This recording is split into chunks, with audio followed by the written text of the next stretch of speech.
Dis papa, ils font quoi les sportifs quand ils sont pas sur le terrain ? Eh ben croyez-moi, quand votre fils vous pose cette question, ça fait réfléchir.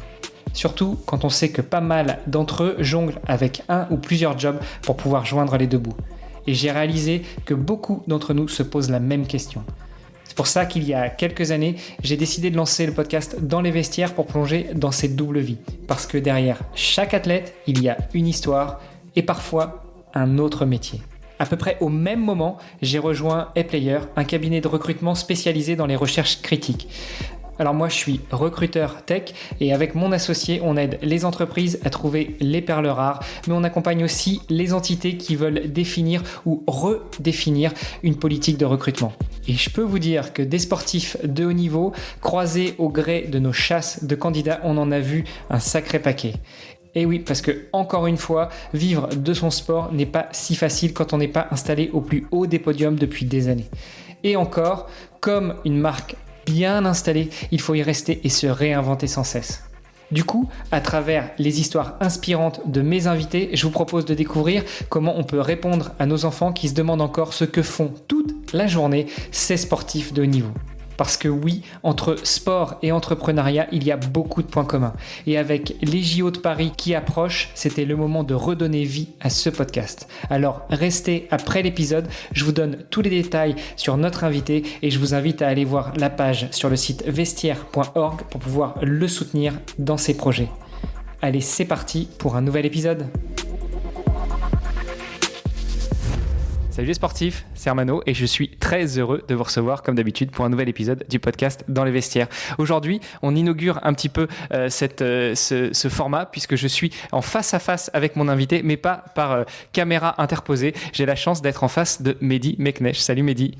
Salut Armano, salut tout le monde. Mehdi, écoute, je suis très content de te voir, surtout que on parle beaucoup de toi en ce moment, que ce soit dans les podcasts avec d'anciens invités, et d'ailleurs tu auras une petite surprise à la fin de l'épisode, mais aussi avec Cyril Blanchard, avec qui je suis la formation champion de ma vie. On pourra revenir un petit peu là-dessus. On pourra revenir aussi sur le talk que tu as fait, sur le côté très inspirant de ce talk. Mais avant tout, ce que je te propose, c'est ce que je propose à tous mes invités.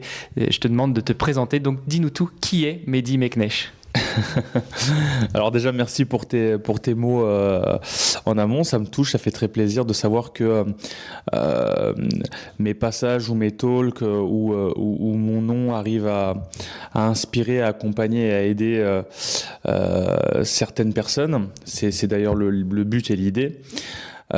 Sinon pour ma part, donc comme tu l'as dit, Mehdi Meknesh, j'ai 29 ans. Je vis actuellement à frontière du Luxembourg car je travaille, ou du moins je travaillais au Luxembourg depuis 2 ans et demi. J'ai décidé de quitter mon job pour en rejoindre un autre, donc passer du conseiller en management au conseiller en stratégie, quelque chose que je cherchais depuis un moment. Donc là je rejoins Bruxelles, mais je continuerai à vivre ici pour rester près aussi de ma compagne. Sinon, voilà, ancien sportif de haut niveau, judoka, plus de 18 ans de judo, je pense, à peu près. Plusieurs bons moments, presque 10 ans dans le haut niveau. Donc, des souvenirs, des bons, des moins bons. Plein d'amis, et surtout une personnalité qui s'est créée, qui s'est forgée au fur et à mesure des années et des expériences qui me permettent aujourd'hui d'être qui je suis, c'est-à-dire quelqu'un d'ambitieux mais qui reste, je pense, simple, parce que c'est important, parce que c'est l'humain qui prime avant tout. Donc, rester abordable, accessible, transmettre. Je pense que si je devais définir un mot qui me parle beaucoup, c'est vraiment transmettre. Parce qu'on s'enrichit beaucoup à travers la transmission. Et donc oui, voilà à peu près dans les grandes lignes qui je suis. Bon, on va rentrer un petit peu plus dans les détails, justement, dans les petites lignes de toi, de ton histoire, de ta carrière, de ta vie de sportif de niveau, mais pas que. On parle de sport. Comment est-ce que tu découvres le sport ? Comment est-ce que je découvre le sport? Bon, déjà, mais j'ai ma mère qui était ancienne sportive de haut niveau quand elle était en Algérie. Comment je découvre mon sport? Parce qu'elle faisait de l'athlétisme. C'est parce que ma mère voulait que je fasse du sport. Et puis, pour l'anecdote, j'ai grandi dans le 20e arrondissement de Paris, près de Belleville. Et c'est vrai que, bon, on va dire, ça craignait un petit peu, ou en tout cas, il y avait quand même dans mon école pas mal on va dire, d'opposition et de tension. Et donc, j'étais amené à me disputer très souvent, sauf que moi, j'étais pas du tout un garçon combatif. J'étais plutôt un fils à maman. Je pense que je le suis toujours un petit peu, dans le sens où je suis très attaché à ma mère et j'ai une relation très particulière avec elle. Mais voilà, j'étais pas celui qui voulait absolument découdre avec tout le monde. Je revenais souvent marqué et ma mère a dit c'est plus possible, c'est pas possible, il faut que tu puisses te défendre. Et elle m'a fait faire du sport, mais elle voulait pas que je fasse un sport en plein air ou en extérieur. Et donc, ça limite le champ du possible. Et on se retrouve à aller dans le judo parce que pour elle, c'était du self-défense et que c'était pas un sport de gros impacts. Elle a bien compris qu'avec le temps, c'était pas forcément vrai. Elle l'a d'ailleurs regretté très rapidement. Enfin, regretter, c'est un grand mot, mais en tout cas, elle s'est dit, mince, je pensais mettre mon fils dans un sport qui va permettre quand même de pouvoir se défendre, mais d'être d'être au chaud, etc. Et au final, je tombe dans ce sport qui à la base ne me séduit pas du tout, que j'ai pas aimé, que j'ai voulu arrêter, parce que moi je voulais faire du foot. Mais mon entraîneur, Julien Nabarra, s'il m'entend. Ouais, j'espère bien, on va lui envoyer le podcast en plus, comme ça il pourra faire ses commentaires. Exact. A décelé quelque chose, un potentiel, un niveau. Et en fait, très rapidement, après pas mal de victoires, mais aussi quelques grosses défaites qui ont laissé des traces, je me suis dit non, enfin, je peux pas accepter ces défaites-là. C'est vrai que j'étais quelqu'un je suis pas mauvais joueur, mais je suis très mauvais perdant. Je déteste perdre. Et je pense que c'est une des bases aussi de pas mal de sportifs, c'est détester perdre. Et du coup, je me suis dit non, je ne peux pas accepter ces défaites-là. Et en fait, je me suis entraîné très dur, chose que je ne faisais pas quand j'étais plus jeune. Et quand j'étais minime, j'arrive sur les championnats de Paris. Donc je fais troisième après avoir perdu en demi-finale et sur ma troisième demi-finale consécutive contre le même gars. Et c'est ça en fait que j'ai pas toléré. Je dis c'est pas possible. Je l'avais battu une première fois, je le bats une fois, il me bat deux fois. Le deuxième combat, donc la première fois où il me bat en 12 secondes. Alors que moi je l'avais battu à 3 secondes de la fin sur le premier combat. Et en demi-finale des championnats de Paris, il me bat encore. Et là j'ai dit non, ça c'est pas possible. Ça je peux pas le tolérer. Et donc je lui ai dit tu fais ce que tu veux de moi, mais plus jamais je perds contre ce mec là en fait, ça c'est pas possible. Et ça c'est ce que tu dis à ton coach? Ouais, ça c'est ce que je lui dis à lui. Donc j'étais minime, je devais avoir 12-13 ans et je lui dis non mais là c'est impossible. Et c'est parti de là en fait. Et en fait, ce qui est marrant, peut-être pour l'anecdote, j'avais combattu au championnat de Paris en moins de 60 kilos. À l'époque, le championnat de Paris, c'était celui en Île-de-France qui était considéré comme le moins dense en termes de niveau. Et donc je fais 3 en moins de 60. Et aux Îles-de-France, j'arrive avec 400 grammes de trop. Parce qu'à l'époque, les régimes, je connaissais pas. Et bon, je jugeais pas pertinent d'en faire. En tout cas, personne. Faut juste faire attention à son poids, sauf que j'ai jamais été très bon pour ça. Je me suis amélioré par la suite avec. Et je me retrouve à faire deuxième en moins de 66. Alors que je faisais 400 grammes je faisais 60.3, quoi. 60.34. Donc je me retrouve surclassé de catégorie de poids et à faire une meilleure place que celle que j'avais fait. Donc comme quoi l'entraînement et le travail ça paye. Et ça a été un élément déclencheur pour moi. À l'époque, partir en sport-études c'était presque un rêve inaccessible, quoi. C'était réservé qu'aux meilleurs. Et avec cette médaille aux Îles-de-France, vice-champion d'Île-de-France, voilà. Ça va, tu faisais quand même partie des meilleurs du coup. À ce moment-là, oui.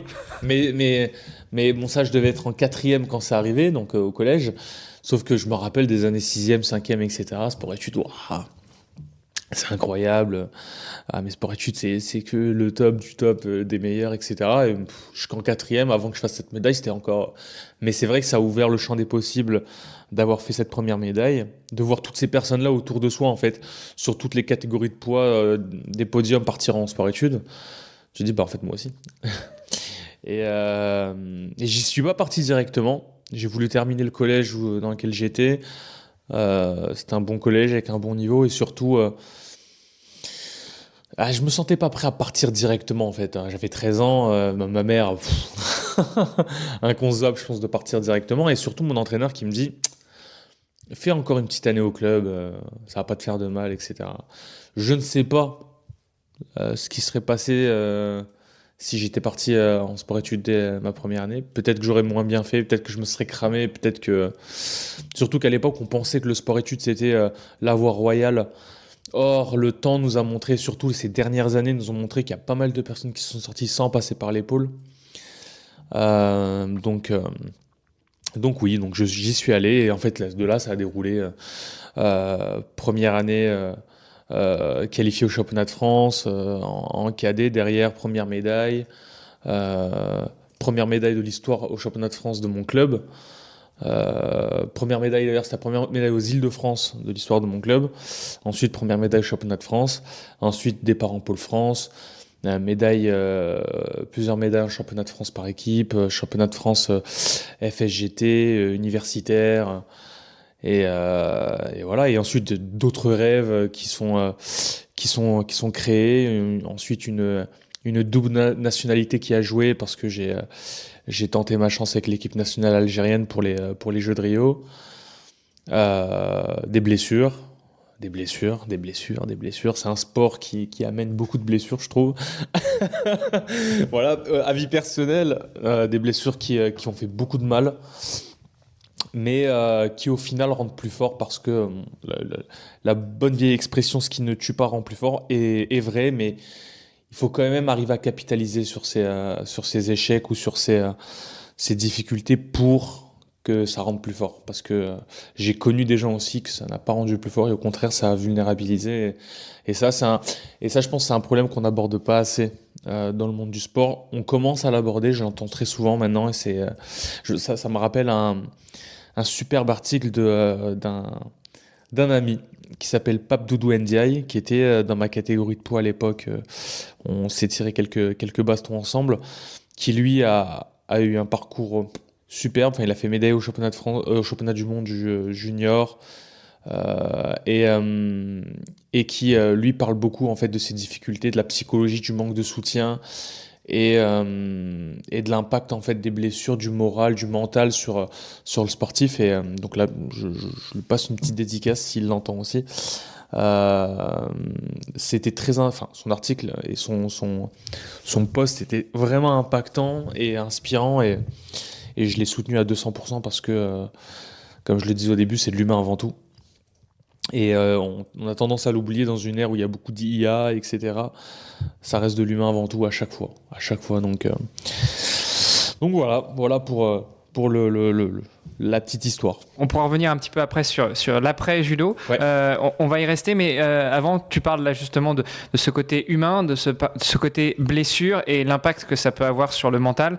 Est-ce que toi, à l'époque, parce qu'on l'a compris, maintenant tu n'es plus sportif de haut niveau, tu t'es orienté vers plutôt un métier de haut niveau, mais dans le sport, est-ce qu'à l'époque tu étais accompagné par un staff et notamment un préparateur mental, ou est-ce que c'était pas encore le moment de parler de tout ça ? C'est vrai que la notion de préparateur mental est arrivée un petit peu après, notamment sur mes dernières années en Pôle France, parce que j'avais quand même remarqué que j'avais tendance parfois, en fait j'ai eu une période où j'arrivais bien à passer le bloc final, et j'ai eu quelques compétitions où j'ai bloqué en demi à chaque fois, et je sais que ça a laissé quelques traces, sur mes 2 dernières années de Pôle France, il y avait un préparateur mental. En fait, il y avait l'entraîneur des pôles espoirs. Donc, nous, on était en pôle France à Strasbourg. Mais le pôle espoir et le pôle France s'entraînaient au même endroit. Et du coup, l'entraîneur des pôles espoirs était aussi préparateur mental. Et donc, du coup, on pouvait de temps en temps aller le voir. Et je pense qu'ils ont essayé de mettre ça en place. Je ne sais pas ce que ça donnait par la suite, mais du coup, régulièrement, on était accompagné par ce préparateur-là. Et, et c'est vrai qu'à l'époque, je pense qu'on avait tous un peu une vision biaisée de ce que c'est que le préparateur mental. On pensait que voilà, être accompagné, c'est voilà, un préparateur mental, tu le vois parce que tu n'es pas prêt mentalement. Et ça, c'est, je pense, la plus grosse erreur que l'on puisse faire. C'est comme si je te disais, tu gères tes comptes sans gestionnaire. Enfin, genre, Tu feras un budget quand tu n'auras plus de sous. voilà, exactement, tu vois. Alors que ça n'a pas de sens. Justement, c'est quand tu as de l'argent, c'est quand tu as du mental que tu dois voir un préparateur mental. C'est là tout le paradoxe, en fait, où on se dit un préparateur mental, c'est parce que tu n'es pas prêt, alors que justement, c'est parce que tu es prêt que tu vas voir un préparateur mental. Si tu n'as rien dans la tête, tu ne vas pas voir un préparateur mental. Ouais, c'est pour mieux réorienter tes forces, et là en l'occurrence la préparation mentale, pour mieux réorienter tes forces et les mettre là où ça va avoir un impact. On parle de la préparation physique, on parle du coach, le préparateur physique, le coach, il est là pour mieux te préparer, pour mieux orienter tes compétences, tes capacités. Tu disais, ton premier coach a vu en toi quelque chose qui fait que tu avais les capacités de devenir un grand judoka et il a appuyé là-dessus. Le préparateur mental, on est un peu là-dessus, mais à ton époque, c'était beaucoup plus biaisé et c'était tu vas voir un préparateur mental parce que tu vas pas bien. Enfin, on avait presque honte d'y aller, quoi. Enfin, on n'était pas fiers d'aller, enfin, pas fiers d'aller voir. Bah, l'avantage, c'est que c'était je vais pas dire c'était un ami, mais presque, quoi. Dans le sens où il était quand même plutôt jeune. Nous, on avait 18, 19, et lui, il devait en avoir 26, 27, donc pas un gros écart d'âge. Et il était très sympa. Donc ça permettait, enfin, il y avait une accessibilité qui facilitait l'approche. Mais un préparateur mental officiel, etc., ou pareil, nutritionniste pour perdre le poids, etc., mais pas du tout. Pas du tout. Moi, et certains qui écoutent ce podcast, qui étaient en club avec moi ou en pôle, me voyaient faire des régimes. Des régimes sur mes 2 dernières années. Je pense que mon coloc m'a vu faire des régimes, mais de 12 kilos en 1 semaine et demie. Enfin, et qui laisse des traces sur le corps, dans le sens où on fait des effets yo-yo, où on perd 12, on en reprend 15.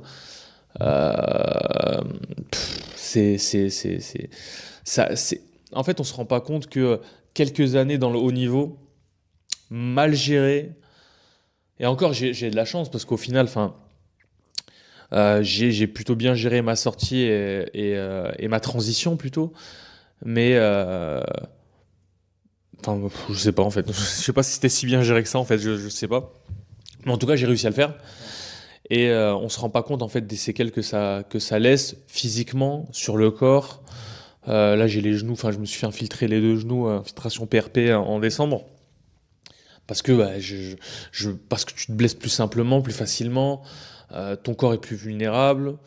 Donc, c'est encore une fois, il y a plein de paradoxes dans le sport, mais tu es censé être une machine physiquement, et en fait, tu te rends compte que tu deviens vulnérable physiquement plus rapidement. Moi, j'ai remarqué quelque chose avec tous les invités que j'ai pu avoir sur ce podcast et sur d'autres, c'est que vous gagnez énormément en maturité. Tu peux échanger avec des, entre guillemets, gamins de 20, 25 ans. Tu as l'impression que certains ont déjà une bonne quarantaine d'années en termes de maturité, en termes d'expérience. Mais, et tu le dis, ça va aussi de pair avec une fatigue plus rapide, plus accrue au niveau du corps et aussi du mental. Et je suis bien content que maintenant la préparation mentale prenne un peu de l'essor et que ça rentre beaucoup plus dans les mentalités, c'est le cas de le dire, et que ça permette d'accompagner encore mieux les jeunes sportives et sportifs. Il y a une autre problématique, hein, et je pense que ça c'est, même si je pense que l'aspect préparation mentale rentre en jeu, c'est la problématique des moyens. Aujourd'hui, les sportifs de haut niveau n'ont pas les moyens. C'est l'essence même de ce podcast, on va pouvoir revenir dessus. Mais vas-y, je t'en prie. Mais parce qu'aujourd'hui, se faire accompagner, quel que soit en fait le professionnel par qui tu t'accompagnes, tu dois le payer. Dans le judo, on prend rien. Enfin, moi, j'ai l'impression, c'est qu'une impression, hein, mais c'est peut-être qu'une impression, mais j'ai l'impression qu'aujourd'hui, ça va un peu mieux. On a un nouveau président de la Fédé, Stéphane Nomis, d'ailleurs, qui est l'ancien président du Flamme 91, le club dans lequel j'étais licencié. Mais il faut les payer. Et le problème, c'est que quand tu vis avec à peine 600, 700, 800 euros par mois, tu vas payer quoi avec ça, mis à part ce que tu vas potentiellement manger ou pas manger d'ailleurs. Enfin, c'est un vrai problème ça. On n'a pas ce luxe en fait. On s'appelle pas Novak Djokovic ou Teddy Riner d'ailleurs. Même si voilà, enfin bien sûr il le mérite, hein, on revient pas dessus. Hein. Mais voilà, enfin c'est pas un sport où l'argent coule facilement quoi. Ouais. Au contraire. Et donc ça pose d'autres problématiques quand on sait que plus de 70% des sportifs de haut niveau vivent en dessous du seuil de pauvreté. Dixit, on est quand même sur une année olympique. Donc on savait déjà à l'époque que les Jeux Olympiques allaient arriver en 2024. Le fait même en fait de se dire que les sportifs de haut niveau français vivent en dessous du seuil de pauvreté, derrière implique que tu dois faire des choix. Et c'est vrai que préparateur mental, nutritionniste, etc., tu dis ça vient après. Ouais. Alors qu'en fait, non, ça vient pas après en fait, ça vient en amont. Ça doit venir en amont, ouais. Tu parles justement de cette année olympique, de la difficulté que rencontrent les sportives et les sportifs de haut niveau pour financer leur carrière. À ce micro, j'ai eu plusieurs sportifs d'ailleurs qui se préparent pour une qualification aux Jeux olympiques, qui m'ont dit cette année, ça va encore. En année olympique, on a pu trouver 2-3 sponsors qui nous permettent de voir jusqu'aux JO. Mais après les JO, qu'est-ce qu'il en sera ? Qu'est-ce qu'on fera ? Est-ce qu'on sera obligé de lâcher notre sport pour se mettre à faire entre guillemets, je mets bien des guillemets, un vrai travail parce qu'on ne vit plus de sport. Toi, maintenant que tu as entamé ta transition, que tu travailles, que tu as une vie active où tu ne vis plus de ton sport, quel conseil tu pourrais donner quelques années après justement à des petits jeunes qui veulent se lancer là-dedans et qui se demandent comment je vais financer ma carrière de judoka professionnel, de karatéka professionnel, de tennisman professionnel ? Baquez vos arrières. Non mais c'est vrai. Faites un budget et voyez un préparateur mental. Non mais baquez vos arrières dans le sens où je me souviens quand j'étais au pôle. Il y a un ancien qui est venu et qui nous a expliqué, qui nous a dit voilà, vous êtes sportif de haut niveau, c'est un gros avantage dans votre vie, mais il va falloir bosser, il va falloir baquer vos arrières. On comprenait pas trop, je me suis dit mais je m'en fous, hein, moi je veux être champion du monde, je veux être champion olympique. Et en fait tu te rends compte que déjà la route est longue, ce n'est pas que ton travail et tes efforts, il y a aussi un coup de chance, un coup de bol, mais ça fait partie du jeu. Ça fait réellement partie du jeu. Il y a des concours de circonstances. Il y a des blessures. Moi, j'avais pris le parti à l'époque de tout concilier. Donc, de travailler, de faire mes études, de faire du sport. Sauf qu'à un moment, ton corps lâche. Et à un moment, ton corps lâche, ne tient plus. Tu ne tiens plus les régimes. Tu te blesses de plus en plus. Et en fait, tu craques. Enfin, ton corps craque. Ton corps craque. Et donc, tu n'y arrives pas. Mais malgré ça, j'étais bien content d'avoir fait mes études à côté. Et quand je parle d'études, je parle d'études, on va dire, où j'ai pas lésiné sur les moyens au niveau des études. Donc j'ai fait des bonnes études.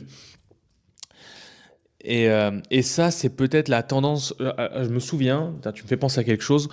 Je suis repassé l'année dernière, il y a 1 an et demi, dans mon ancien pôle, à Strasbourg.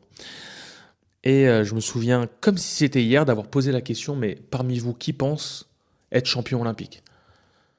Sur 50 gamins, il y en a un qui a levé la main. Chez les autres, vous comptez faire quoi ? Vous savez ce que vous allez faire ? Vous savez.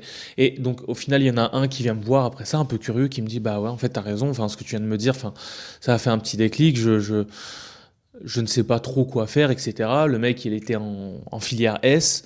Il avait 16 de moyenne. Il voulait aller en BTS. Alors, je ne dénigre pas du tout les BTS, mais quand on a des capacités de haut niveau, que ce soit dans le sport ou dans les études. Exactement. Il faut, surtout quand on a des capacités de haut niveau et qu'on est sportif de haut niveau, donc on a baigné dans cette mentalité, dans cette culture, on va dire, de l'élitisme, du numéro 1, etc. On ne peut pas se contenter d'aller faire ça. On ne peut pas se contenter d'aller faire ça. C'est impossible, mais le fait même qu'ils ne sachent pas ce qu'il y a derrière la porte du baccalauréat, c'est un problème. Et je le sais aussi, le monde du sport ne pousse pas les athlètes à aller chercher médecine, à aller chercher... ils cherchent STAPS, les trucs qui se concilient facilement avec le sport. Non. Il faut aller chercher le haut niveau. Au final, là, aujourd'hui, il est en BBA à l'EM Lyon. Il a plus de chances d'assurer ses arrières. Il va peut-être pas finir champion olympique, mais il va finir avec un bon job. Et je le dis parce que c'est important de le dire, et et certaines personnes comprendront ce que je vais dire parce que je sais qu'ils ont déjà entamé cette transition. Le haut niveau, ça existe aussi dans le monde professionnel. Hein. Je vous le dis. Je vous le dis, il y a des préparations, il y a l'aspect mental qui rentre en jeu, il y a la ténacité, il y a l'abnégation. On peut faire des métiers de très très haut niveau avec des niveaux de pression que le commun du mortel ne peut pas assumer. Et ça fait partie aussi du jeu. Et c'est vrai que tu parlais de maturité. L'avantage d'un sportif de haut niveau, c'est qu'il a fait une carrière avant une carrière. Donc, un sportif de haut niveau arrive à ressentir, à comprendre des ressentis de PDG, de CEO ou de C-suite, comme on dit, arrive à ressentir, en fait, les phrases, les expressions, les sentiments, en fait, qu'ont exprimé des gens qui ont fait 25 ans d'expérience, ils vont réussir à les ressentir. Pourquoi ? Parce qu'ils ont déjà fait face à l'adversité, à la compétition, à la défaite, à l'échec, qui fait partie du processus de réussite. Parce que on ne peut pas ressentir la douceur et le goût en fait d'une victoire si on n'a pas goûté celle de la défaite avant. En tout cas, on ne la savoure pas de la même manière. Et ça, n'importe quel sportif qui va m'entendre là, il le sait. Le goût de la victoire après avoir connu les défaites, c'est pas comparable. C'est pas comparable. Non, tu peux pas toujours manger dans une cuillère en argent et après arriver dans une cuillère en aluminium et comprendre le bienfait que c'était d'avoir mangé dans une cuillère. Et retrouver ensuite la cuillère en argent, je me dis c'est bon ça. Ça c'était bon ça. Exactement. Et donc n'importe quel sportif le reconnaît. On l'a tous ressenti après avoir perdu cruellement sur un championnat de France l'année d'après d'aller le gagner quoi. Ça aller chercher la médaille, la breloque, quand on retrouve le podium, on dit Tu en parlais tout à l'heure, ce qui a été le déclencheur chez toi, ça a été au championnat de Paris. Première victoire où tu gagnes à 3 secondes de la fin du combat. Et ton adversaire, qui après t'a laminé sur les 2 prochaines rencontres, lui, il a compris la saveur de cette victoire après sa défaite. Les 12 secondes, Théo Roussel, je dis son nom, je drop son nom. D'ailleurs, il ne le sait pas, je ne sais pas s'il le sait, mais c'est quand même lui qui a déclenché derrière le parcours que j'ai pu avoir. Mais ce qui est aussi fort, et je pense que je parlais des moyens dans le sport, le peu de moyens, mais le sport est quand même un élévateur social. Il faut le dire. Moi, j'ai grandi dans un milieu précaire et le sport m'a permis de découvrir de nouveaux horizons. M'a permis de me dire que j'avais les moyens de faire, m'a permis d'ignorer en fait la vie des gens, l'opinion des gens, et m'a fait dire ok, en fait, si tu le veux, c'est possible. Et moi, ce que je voulais en fait, et je pense aussi que il faut comprendre en fait quels sont les drivers de chaque personne, quels sont les motivateurs de chaque personne, parce que moi, ce qui m'importait le plus, c'était sortir ma famille et ma maman des situations précaires que l'on a pu connaître. Et c'était ça mon vrai driver. Et au début, en étant plus jeune, je pensais que c'était en étant champion du monde et champion olympique que j'atteindrais cet objectif-là. Malheureusement, la réalité de mon sport fait que j'ai connu des champions olympiques. Durant mon parcours dans le haut niveau, j'ai connu des champions olympiques qui touchaient le chômage et qui touchaient le RSA, quoi. Et donc en fait, j'ai compris que c'est pas à travers. Et je pense que c'est un indice. Quand on connaît bien, en fait, quand on commence à bien se connaître et avec un peu de recul, ça a peut-être déclenché quelque chose chez moi qui m'a dit ok, en fait, il va falloir que tu trouves ce qui va te faire atteindre ton objectif, parce que là, ton objectif, tu vas pas y arriver là. Enfin, si ça continue. Et je pense que raccrocher des études, des bonnes études en parallèle, m'a permis de me rassurer un petit peu. Donc élévateur social dans le sens où on arrive à connaître plus de gens, on arrive à sortir des zones dans lesquelles on vit, rencontrer des gens de classes différentes, parce que quand tu es en pôle, en fait, peu importe d'où tu viens, ce qui importe c'est ton niveau. Et on se rend compte que dans la vie, c'est pas toujours le cas, mais de le savoir, ça permet d'avancer. Oui, quand tu es en pôle, vous êtes un petit peu tous sur le même piédestal. L'objectif, c'est de monter sur la boîte et si possible la première marche. Mais finalement, c'est un peu comme les vertus que pouvait avoir le service militaire. Quand on le faisait encore, on arrivait tous là, qu'on soit fils d'eux ou juste venir du caniveau, on se retrouvait tous là, on avait tous les mêmes chances à la sortie enfin plus ou moins les mêmes chances à la sortie du service militaire et ça déclenchait certaines choses chez les gens. Toi, justement, tes origines et puis cette confrontation avec Théo Roussel que tu as battu une première fois après qu'il t'a laminé les 2 fois d'après. S'il entend le podcast, il va se dire mais putain, mais qu'est-ce qui se passe? Écoute, Théo, si tu nous écoutes, contacte-moi, ça me ferait plaisir d'avoir ta version des faits. Théo, je te remercie. Moi. Toi, ça t'a permis de débloquer quelque chose chez toi au niveau sportif. Après, tu viens de nous le dire. Cette expérience, notamment en Pôle France, ça t'a permis de débloquer autre chose chez toi, de faire des études de haut niveau et après de te lancer dans une carrière professionnelle de haut niveau. Est-ce que quand tu t'es rendu compte justement que c'est pas avec le sport que tu atteindrais tes objectifs et notamment de faire de l'argent, de sortir ta famille de la précarité. Est-ce que c'est ça aussi qui t'a poussé à te relancer dans tes études, mais surtout à laisser le sport de côté, à te reconvertir ou à transitionner vers la vie active professionnelle? Il y a eu 2 choses. Blessure, donc mettre fin à des ambitions olympiques, qui a été très très dur d'accepter parce que on grandit avec ça en fait.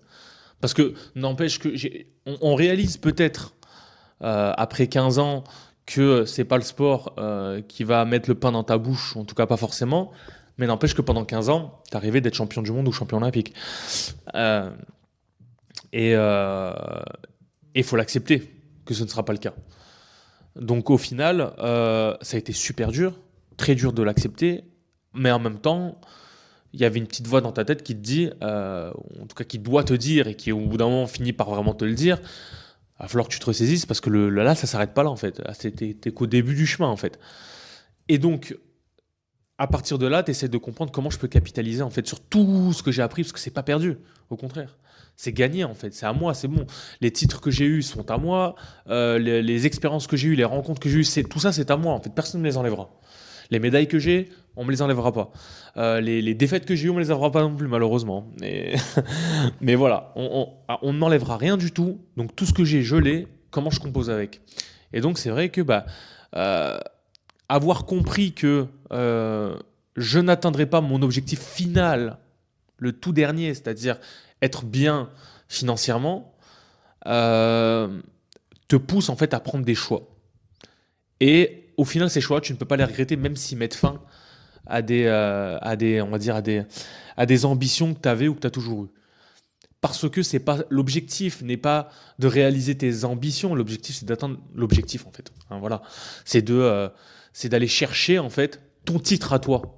Et c'est pour ça d'ailleurs que la thématique champion de sa vie, pour moi, marchait et fonctionnait super bien parce que être champion, c'est bien, mais être champion d'une autre vie ou de quelque chose qui n'est pas la consécration ultime pour toi, ça sert à rien au final. C'est être champion de sa vie qui compte. Et donc, le comprendre permet en fait de plus facilement mettre de côté des échecs. Et ça, j'avais quand je me blesse en 2015, j'avais 21 ans. Qu'est-ce que tu sais de ça en fait? À 21 ans, tu as du mal à comprendre, tu as du mal à concevoir ces choses-là, donc tu te renfermes un peu sur toi-même. Et en fait, et c'est ça que je dis en fait, 21 ans, 22 ans, quand tu passes à travers ce genre d'épreuve, derrière, il y a peu de choses qui arrivent à te toucher. Et la plupart des gens en fait, que je commence moi à côtoyer vraiment dans le monde professionnel rencontrent ces moments de difficulté-là maintenant, donc la trentaine. À 30 ans. Je les ai pas encore. Mais ceux que je côtoie ont 30 ans. Mais voilà, commence à connaître l'adversité, la difficulté. Je sais que dans ce processus-là de compréhension de mon environnement, ma compagne m'aide beaucoup à comprendre parce qu'elle a fait un parcours plus classique. Et quand moi, je ne comprends pas la méthodologie ou la façon de réfléchir de certaines personnes, elle me le traduit en disant « Mais n'oublie pas que telle personne n'est pas fin. » Le parcours classique, c'est pas le parcours d'un sportif. Et on arrive dans un environnement à très facilement détecter ceux qui sortent un peu du lot, ceux qui ont eu des parcours atypiques, ceux qui ont des parcours particuliers. de ceux qui sont dans le moule, Voilà, je suis aujourd'hui dans une ligne professionnelle où la plupart des gens sont sortis de prépa, HEC, voilà, et donc eux ont connu leurs difficultés à leur manière, mais c'est quand même un moule déjà préfet où les gens passent de bloc à bloc. Et moi, j'arrive de manière disruptive comme ça, de nulle part. Exactement. Et donc, forcément, je vais pas reprendre ce qui ne tue pas rend plus fort, mais je vais plutôt dire ce qui à la base peut être une faiblesse, si tu arrives à le dompter, à le dominer, ça devient vraiment une force. Parce que mon parcours, que ce soit précaire, que ce soit dans l'adversité, que ce soit parfois un peu plus long, que ce soit les blessures, etc., aujourd'hui, je capitalise dessus à fond. C'est-à-dire que quand on est proche d'une deadline, et que tout le monde commence à paniquer, non, il n'y a pas de panique à avoir. Au pire des cas, on va mourir. Personne ne va mourir ici. Au pire des cas, c'est perdu. Et au pire, on décale un peu la deadline, et puis voilà. C'est ça, là où c'est infaisable ou inenvisageable pour d'autres personnes. Alors, je ne dis pas qu'il ne faut pas respecter ces deadlines, qu'on m'entende. Mais ce que je veux dire, c'est plus, faut voir qu'est-ce qui est important, en fait. Et même dans notre parcours professionnel, il y a des échéances où je me dis, ça, c'est important, et ça, on ne peut pas le rater. Et en fait, c'est tout l'art en fait, de ne pas céder à la pression, à la mauvaise pression, celle qui va plus nuire à ton activité et à ce que tu fais, plutôt qu'à celle qui va te galvaniser et te permettre de générer de l'adrénaline en toi. Et d'aller au bout d'un combat, au bout d'une compétition, ou comme tu le dis, au bout d'une compétition professionnelle, parce que ce parcours du sportif de haut niveau, il existe aussi dans le monde professionnel. C'est ça. Ah non, mais clairement, on le voit bien, je l'ai compris. Et je pense que c'est quand même quelque chose qui m'a fait plaisir, parce que quand tu arrêtes le sport de haut niveau, c'est dur. Parce qu'il faut le dire, quand on a grandi dans un environnement sport de haut niveau, Pôle Espoir, Pôle France, les classes spécialisées, etc., on est toujours un peu spécial. On est toujours considéré différemment. On a toujours des petits avantages, on a toujours des petits passe-droits, etc. Et du jour au lendemain, tu les as plus. Tout s'arrête. Tout s'arrête. Quand je dis tout s'arrête, tu perds ton titre de noblesse et tu redeviens un citoyen païen. Alors vraiment, là, pour le coup, tu redeviens personne, dans le sens où les subventions s'arrêtent, les revenus chutent, l'entourage disparaît, les amis, enfin, ça dépend lesquels. Il y en a qui t'arrêtes un sport, donc tu ne viens plus aussi souvent, donc forcément, il y en a qui prennent moins de nouvelles de toi. Les entraîneurs, l'accompagnement psychologique, physique, etc., médecins, kinés, ostéo, tout ça disparaît. Mais du jour au lendemain. Donc, tu es moins entouré, en fait. Tu te sens moins considéré. Et c'est peut-être ça le mot. Considéré. Tu te sens moins considéré. Et ça fait mal. Parce que tu penses être considéré pour ce que tu es, alors qu'en fait, tu es considéré pour qui tu es, ce que tu représentes dans le système. Quand tu es sportif de haut niveau, tu représentes une chance de médaille, quelle qu'elle soit, en fait. Et donc, du coup, tu es considéré parce que tu vas permettre à d'autres personnes, une fédération, un entraîneur, un club, à atteindre des fins. Mais quand tu n'es plus dans ce système-là, tu ne leur sers plus à rien. Et c'est là, en fait, que tu te rends compte qu'il va falloir que tu te fasses toi. Parce qu'à un moment...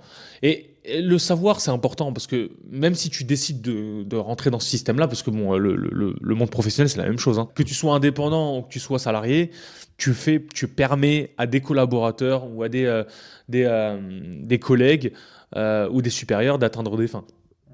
Mais quand tu le sais, c'est différent. Parce que tu peux dire non plus facilement. Je veux dire, je t'emmerde, en fait. Je sais pas si je peux parler comme ça. Mais... Ah, écoute, c'est ton podcast, c'est roux libre, tu fais ce que tu veux. Ok, super. Ça m'inspire une réflexion. Est-ce que, du coup, tu pourrais revenir un petit peu avec nous sur les apprentissages, encore plus, que t'ont apporté le sport de haut niveau dans le monde professionnel et peut-être inversement. Imaginons qu'on est dans un monde parallèle, un monde magnifique où là, maintenant, tu vas commencer ton nouveau job dans quelques jours, dans un nouveau pays, et puis tu peux redevenir Mehdi Meknech, le judoka de haut niveau, et tu peux repartir en quête d'un tournoi olympique. Qu'est-ce que tu Arrête penses ça, que le monde arrête ça. professionnel... Arrête ça. Je t'ai mis quelques étoiles dans les yeux là. Arrête ça. Qu'est-ce que tu penses que le monde professionnel t'a apporté dans ton statut, dans ton histoire de sportif de haut niveau et du sportif de haut niveau, ce que t'as apporté dans ton monde professionnel?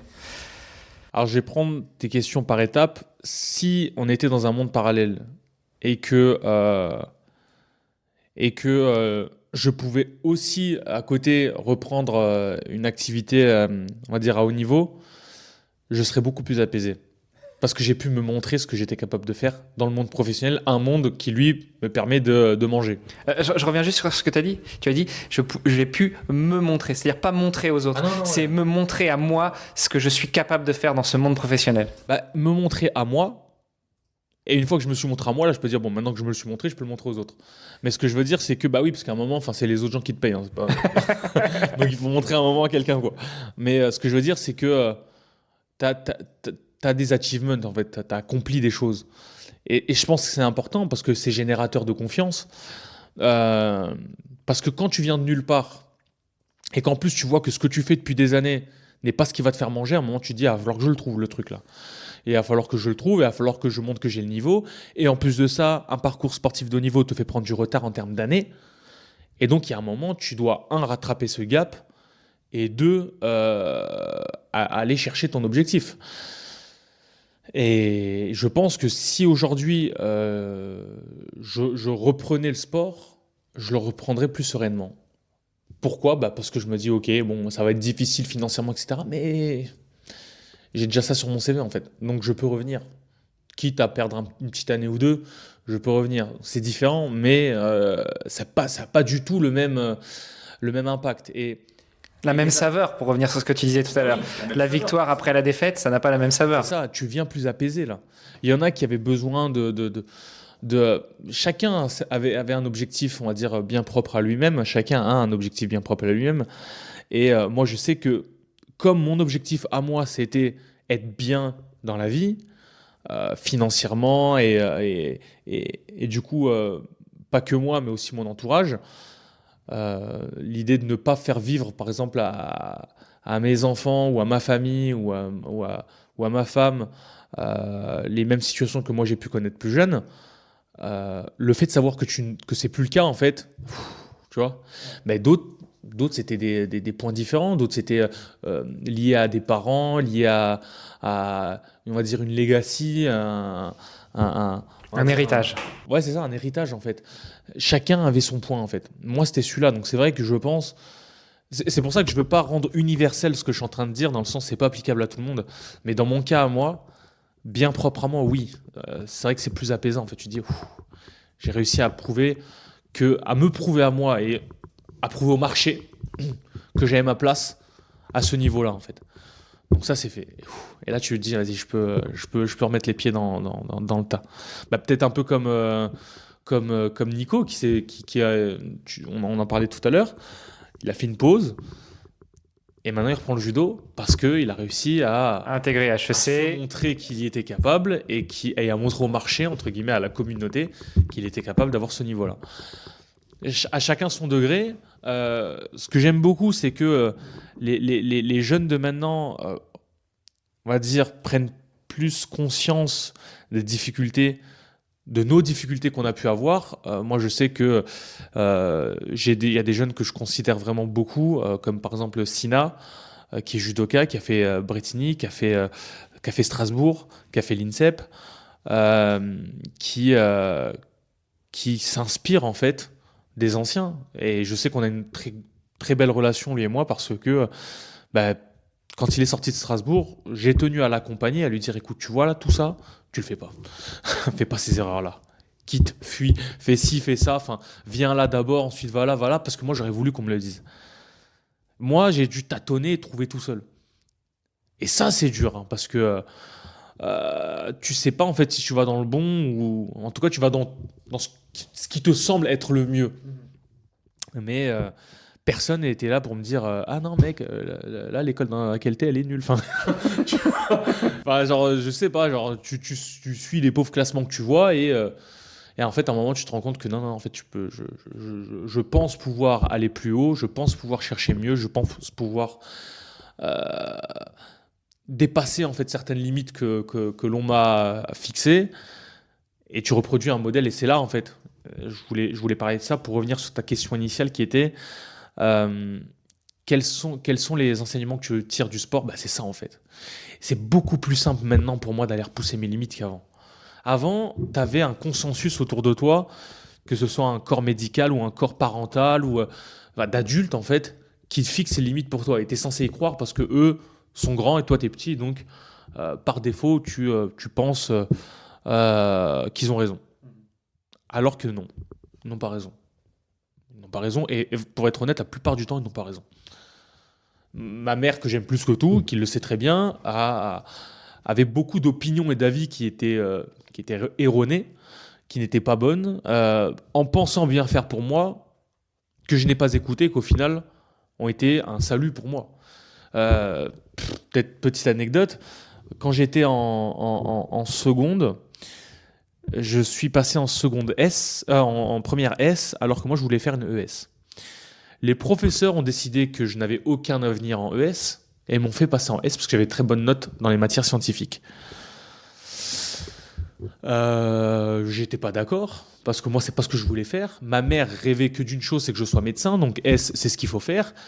Et donc les professeurs m'ont réorienté en S et pour faire appel en fait il faut l'accord des parents. Et donc il y a eu une sorte de petit complot derrière mon dos qui a fait que je me suis retrouvé en première S alors que moi je voulais faire ES. Résultat, qu'est-ce qui s'est passé ? Je termine ma première S, je peux passer dans la classe suivante et moi je dis c'est simple, c'est soit je passe en première ES, soit j'arrête l'école. Et donc au final j'ai perdu 1 an gratuitement alors que moi c'est pas ce que je voulais faire, regarde aujourd'hui.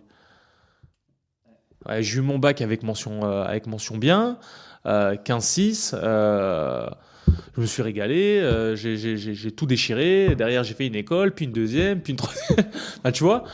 Et aujourd'hui, je rentre dans le conseil en strat, fallait m'écouter dès le début en fait. Ça aurait été plus simple. T'aurais gagné un an, mais comme tu le disais, c'est peut-être et c'est peut-être comme le sport-études. Tu disais que tu n'avais pas voulu faire la première année de sport-études au collège et on ne sait pas ce que ça aurait donné. Est-ce que tu te serais blessé avant ? Mais est-ce que tu te serais blessé avant ? Est-ce que tu aurais progressé plus vite ? On ne saura jamais. On ne peut pas refaire l'histoire. Et là, cette année que tu as fait en plus, tu ne voulais pas la faire. Mais peut-être qu'elle t'a permis aussi de gagner 1 an en maturité. Peut-être qu'elle a aussi assis le socle des compétences qu'on acquiert en première, que ce soit en S ou en ES, et qui t'a permis après d'exprimer ton plein potentiel en ES, et peut-être aussi te consacrer un peu plus au judo cette année-là, puisque tu avais déjà vu le programme de première. Je me fais l'avocat du diable. Mais c'est vrai, c'est complètement vrai. D'ailleurs, c'est l'année où j'ai le plus performé, l'année où je suis passé en première ES. Mais il y a eu un aspect psychologique qui était long. Oui. J'ai passé 5 ans au lycée, moi. 5 ans au lycée, c'est long.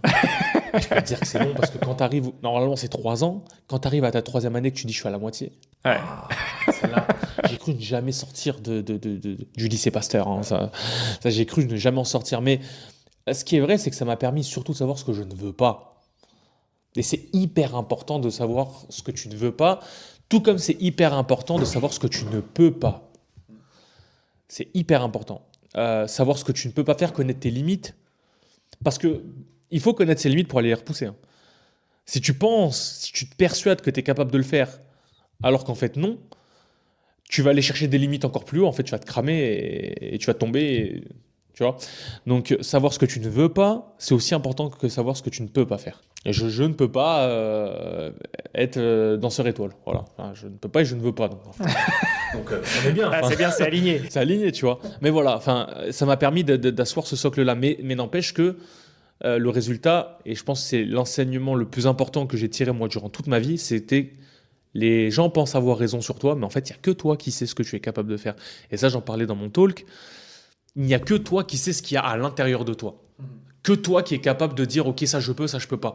Les gens, aussi proches qu'ils puissent être, ne peuvent pas savoir ce que tu as en toi comme ressource, comme réserve. Tu peux les surprendre, mais eux, tu te surprendras pas. C'est-à-dire que moi, quand j'ai ce que j'ai, je suis pas surpris. Je peux être content, mais c'est pas pareil que d'être surpris. Bien sûr. Je suis pas surpris. Parce que je le savais, parce que je m'étais fixé cet objectif-là. Les autres, oh, ouah, mais c'est incroyable. Pourquoi c'est incroyable? Parce qu'ils pensaient que j'arriverais pas. Donc si tu te mets à les écouter, si tu n'y arrives pas, Tu vas leur donner raison. tu vas leur donner raison. Et en plus de ça, si tu n'y arrives pas, tu ne peux pas leur en vouloir. Tu vois? Dire, moi, quand je réussis quelque chose où les gens me disaient tu étais pas capable, je peux pas dire t'as vu, t'as dit que j'y arriverais pas et tout. Je m'en fous, ils l'ont compris. J'ai pas besoin de leur dire. Ils l'ont compris, ils le voient. Mais ça te fait surtout comprendre quelque chose. Et moi, je l'ai compris très jeune parce que c'est arrivé très jeune. J'écoute plus ce que disent les gens en fait. Je m'en fous. Et je vais même aller plus loin. Ça me motive encore plus. Quand quelqu'un me dit ouais, mais non, mais tu n'y arriveras pas. J'y arriverai pas? On verra. On verra. Et aujourd'hui, là, l'étape que je suis en train de passer, il y a 2 ans, dans mon école, on va dire des professionnels de l'école, donc pas des étudiants, mais des professionnels qui géraient un track en stratégie, m'a répondu texto que tu n'as pas le profil pour y rentrer. Et ben voilà. J'ai noté. Et 2 ans après, j'y rentre. Voilà, donc cher professionnel de l'école, si Je tu vais pas nous dire écoutes, son nom, mais ça me brûle toi la bouche. aussi, on va t'envoyer le podcast. C'est ça, il a changé d'école. Tu me le donneras en off et je lui enverrai. Super. Écoute, Mehdi, on avance. Je ne veux pas te prendre trop de temps. Comme je te le disais en off, j'ai une petite surprise pour toi. Je voudrais avec toi inaugurer une nouvelle catégorie du podcast. C'est les questions des anciens invités qui viennent du même sport que toi. Allez. Donc, tu parlais de Nico tout à l'heure. Tu fais référence à Nicolas Biffo que j'ai reçu dans le podcast. Et d'ailleurs, son épisode a été publié le 31 décembre pour bien finir l'année 2023. Ouais. Il a une question pour toi. Salut Mehdi, j'espère que tu vas bien, j'espère que tu t'éclates dans tes nouveaux projets personnels et professionnels. Alors la question que je voulais te poser pour ce podcast, c'était de savoir quel était ton meilleur souvenir lorsque tu étais au Pôle Espoir de Brétigny-sur-Orge. Là, Nico, t'es en train de faire de... C'est chaud, là, ce que t'es en train de me demander. L'année que j'ai passée à Brétigny a certainement été l'année la plus folle que j'ai passée dans le sport. Et pourquoi il me pose cette question-là? Parce qu'il sait très bien que c'est des zinzins, là-bas. On était des zinzins. Pour donner un petit point, sur ma classe, on était 19 redoublants. Alors, non, ouais, 19 redoublants, non, 26 redoublants ou 25 redoublants et 19 conseils de discipline. Mais je peux te dire que l'envers du décor des chiffres que je te donne, c'était un bordel et une ambiance de malade. Et je pense que mon plus beau souvenir, ça se bagarre là. Allez, et je vais sortir des sentiers battus. Je vais pas dire ma première médaille au championnat de France, parce que normalement c'est ça, parce que j'en ai pleuré, c'était des émotions de fou. J'ai pu sortir un point d'ambiance. C'était les soirées à foutre le bordel dans l'internat. Mais ça, c'est des souvenirs que je garderai toujours dans ma tête. Parce que j'ai jamais autant rigolé de ma vie que cette année-là, en fait. Ça a été très dur, parce qu'il y a eu des moments très difficiles, des blessures, etc. Mais... non, Nico, non. Nico, l'ambiance dans l'internat, c'est pas possible. Enfin... Moi, il y a un truc qui me choque, c'est tu parles de foutre le bordel à l'internat, mais dans le judo, il y a les valeurs du respect. Non, on se respecte, hein. Mais c'est le bordel. Mais on se respecte.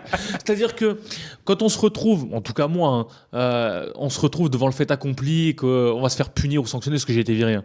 J'ai été viré de l'internat. À la fin, mais j'étais déjà médaillé au championnat de France, donc je m'en foutais.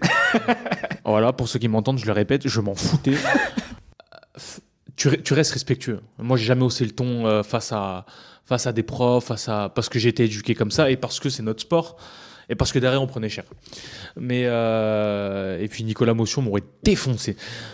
Mais n'empêche que non, c'était le zoo. Hein. Mais c'était le zoo. Mais on dormait il y avait des surveillants qui faisaient des rondes, on les rendait malades. Ah oui, tiens, j'ai un très bon souvenir. Les petits ponts massacreurs. Les petits ponts massacreurs. Les petits ponts massacreurs. En fait, c'est un concept qui est très simple. C'est tout le monde qui joue avec une balle et si un gars prend un petit pont, il se fait massacrer par toute la cour. Et je peux te dire que quand tu fais ça à Brétigny, où il y a le pôle espoir de judo, le pôle de foot et le pôle de rugby... les petits ponts massacreurs, ça massacre. Voilà, ça massacre. Et puis, accessoirement, t'es à Brétigny, au milieu du 91, avec des gens qui viennent de partout, banlieue parisienne. Les petits ponts massacreurs, ça va très vite, très loin. Et moi, je sais que... Ah oui, et les baptêmes d'anniversaire aussi. Moi, je sais que le 26 mai, donc le jour de mon anniversaire, le 25... Je sais pas si c'était comme ça chez toi, à Brett, pour toi, Nico, mais nous, à notre époque, le jour de ton anniversaire, tu te faisais défoncer. Donc il va mieux prendre congé ou être malade. Mais moi, j'étais pas là. Et le 25, je rentre chez moi, je reviens le 27. En plus, moi, je suis de fin d'année scolaire. C'est-à-dire que j'ai démonté tout le monde. On a fait les pires crasses à certaines personnes. Il y en a qui ont pris des seaux d'urine dans leur lit. Enfin, genre, hein. Moi, à arriver à la fin comme ça, j'allais prendre tarif, je viens pas. C'est simple, je ne viens pas. Et voilà. Et d'ailleurs, Sina, si t'entends ça, je pense que tu sais très bien comment c'était aussi pour toi, à ta génération, parce que je pense que t'es de la même génération que Nico, ou peut-être une génération avant. Mais je vous souhaite, je pense pas, c'était pas aussi pire que nous, parce que je sais que nous, il y a une grande refonte dans le pôle espoir après notre année, et les gens en ont entendu parler quelques années après de notre génération, parce que ça a été une honte. Bon, on retiendra donc comme meilleur moment au pôle de Bretigny, les petits ponts massacreurs. J'ai une autre question pour toi, cette fois-ci qui vient d'une athlète, une judokate, c'est Anne-Fatou Mbaïro. Voilà sa question. Quelle est la qualité que tu as développée au judo et que tu as réussi à introduire dans ta vie professionnelle? On en a déjà un petit peu parlé tout à l'heure, mais est-ce qu'il y en a une autre qui te vient cette fois-ci avec la question posée par Anne-Fatou? Ça, c'est Anne-Fatou, plus professionnelle, plus posée. Ça, c'est vraiment elle, tu vois. Alors, très bonne question. Je pense que c'est l'abnégation, la persévérance. Rien lâcher. C'est quelque chose qu'on développe très rapidement. On n'a pas le choix de le développer très rapidement dans le sport parce que sinon tu vas nulle part. Tu fais aucune médaille, tu fais rien du tout. Mais qui est beaucoup plus difficile à percevoir parce que le sport, c'est toi. Le monde professionnel, c'est toi et les autres. Et quand je parle d'humain, c'est là où ça se joue. Et je pense que l'abnégation et la persévérance, le fait de rien lâcher, ça a peut-être un point plus lié au judo. Le judo, c'est le sport individuel le plus collectif que je connais. C'est simple. Parce que tu travailles pour toi, mais tu ne peux pas travailler pour toi si tu ne fais pas travailler les autres. Et je pense que c'est le point que j'ai le plus gardé et qui m'a fait le plus penser à l'humain. C'est que si tu ne fais pas monter en compétence les autres, tu ne monteras jamais toi. Ou tu ne pourras pas bien monter toi. Si tu t'amuses à garder tous tes secrets et toutes tes techniques pour toi, et que tu ne les partages pas avec les autres, de peur de leur donner en fait tes techniques, eux ne développeront jamais un moyen de te contrer et toi, tu ne développeras jamais un moyen de contrer leur contre. Et de devenir encore plus fort. Exactement. Et donc là, c'est ça. Si tu ne fais pas monter en compétence les gens à côté de toi, si tu ne prends pas le temps de comprendre les forces et les faiblesses et les drivers de chacun, tu n'arriveras jamais à aller loin. Ouais. Tout simplement. Tu monteras vite, mais tu auras un plafond de verre parce que tu n'auras pas fait monter toute une cohorte avec toi à développer leur meilleur niveau. Donc je pense que c'est ça. C'est faire attention à l'humain et aux gens autour de toi, les partager avec eux. Rien lâcher.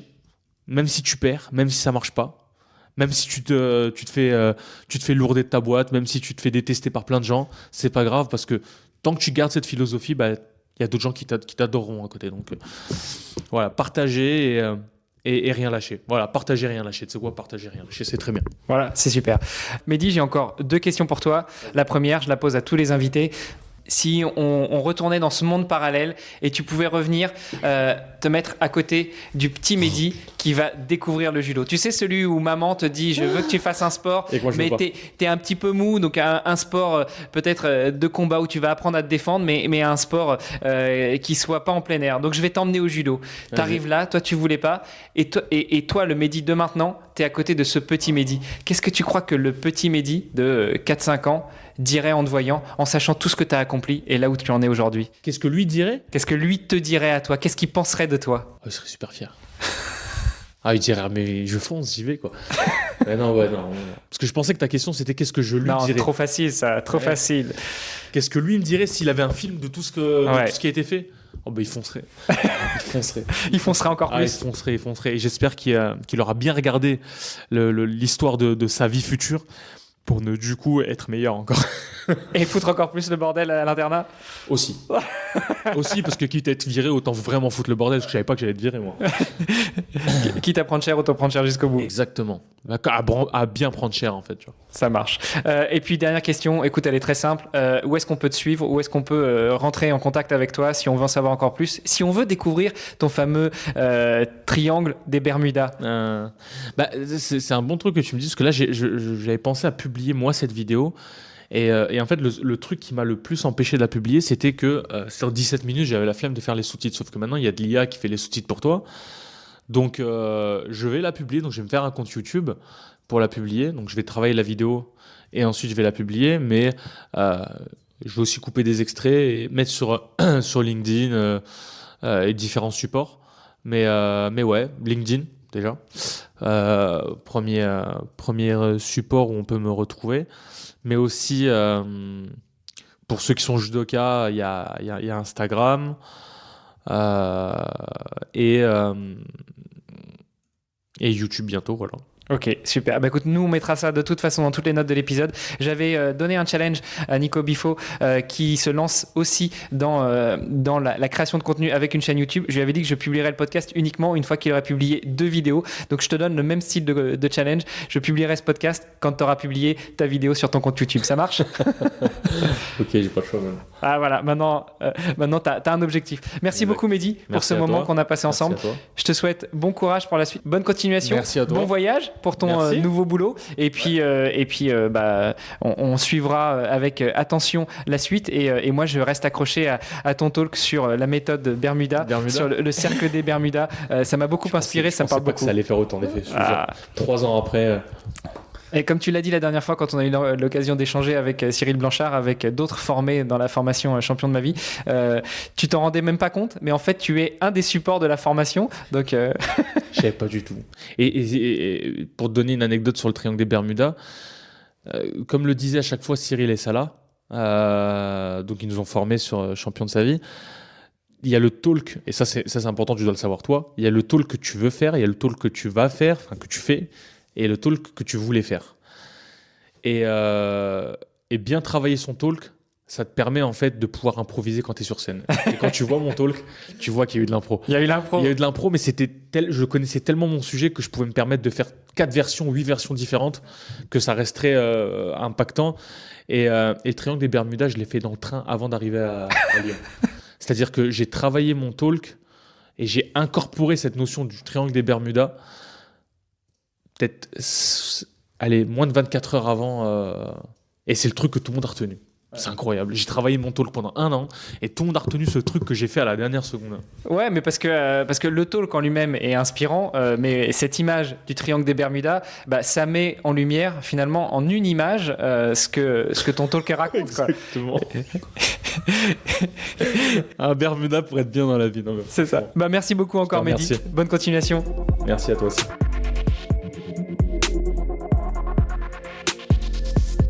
Alors on est tous d'accord, chaque athlète a une histoire unique, tout comme Mehdi Meknesh que vous venez d'entendre sur le podcast. Si son parcours vous a inspiré, eh bien rejoignez-nous sur les réseaux sociaux du podcast pour en discuter. Tous les liens sont dans les notes de l'épisode. Pour en découvrir davantage sur Mehdi et tous les autres sportifs du podcast et les soutenir dans leurs défis, eh bien visitez le site vestiaire.org. On a besoin de vous, chaque euro compte et 100% des dons sont directement reversés aux athlètes. Le podcast Dans les vestiaires met en lumière ces héros du sport et ils ont besoin de votre soutien. Et le plus simple, c'est de partager leurs histoires pour les aider à briller sur la scène internationale. Et puis comme ça, tout le monde fera un peu partie de cette superbe aventure sportive et philanthropique. Partagez leurs épisodes, ça nous aide et ça les aide surtout eux. Allez, sportez-vous bien, entraînez-vous bien et on se retrouve bientôt pour un nouvel épisode. Salut les sportifs!